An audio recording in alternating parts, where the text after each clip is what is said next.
morning, my dear students. Let us today we discuss about Unit 4 Mechanics of Solids. The following topics I am going to explain these presentations: rigid bodies and deformable solids, tension, compression and shear stress, deformation of elastic bodies, centered of lines and areas for rectangular, circular and triangular area by integration methods, polar moment of inertia of plane areas. We should know the term rigid body and a deformable body.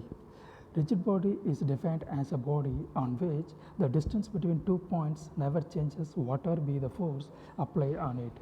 In practically, there is no rigid body. Rigid body is simply to say there is no deformation in the body, that's called a deformation.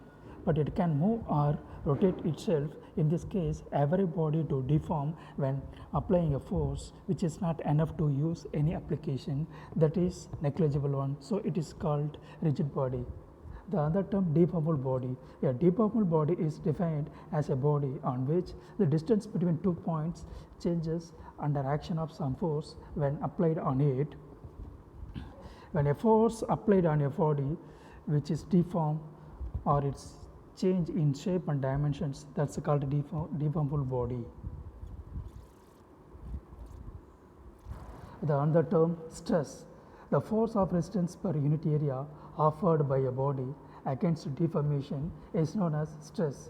The external force acting on the body is called load or force. The mathematical expression of stress is sigma is equal to P by A, Newton per meter square.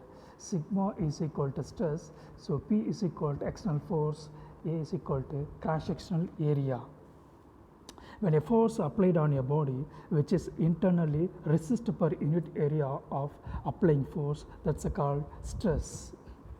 It may be tensile stress, compressive stress and shear stress. The first one, tensile stress. When force is applied in such a way, due to this the length of the body increases, this force is called tensile force, and the stress developed by this force is known as tensile stress.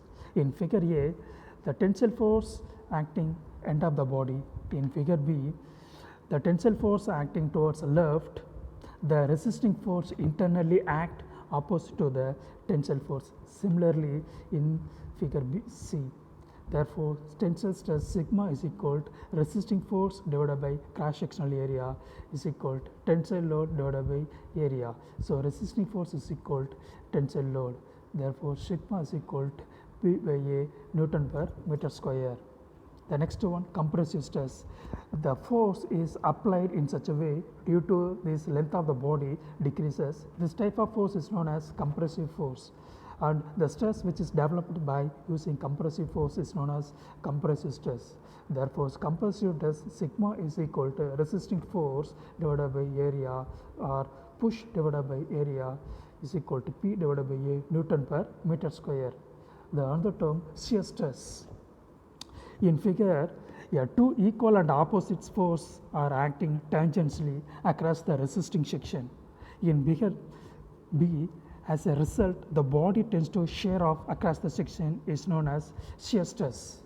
Therefore, shear stress tau is equal to shear resistance divided by shear area.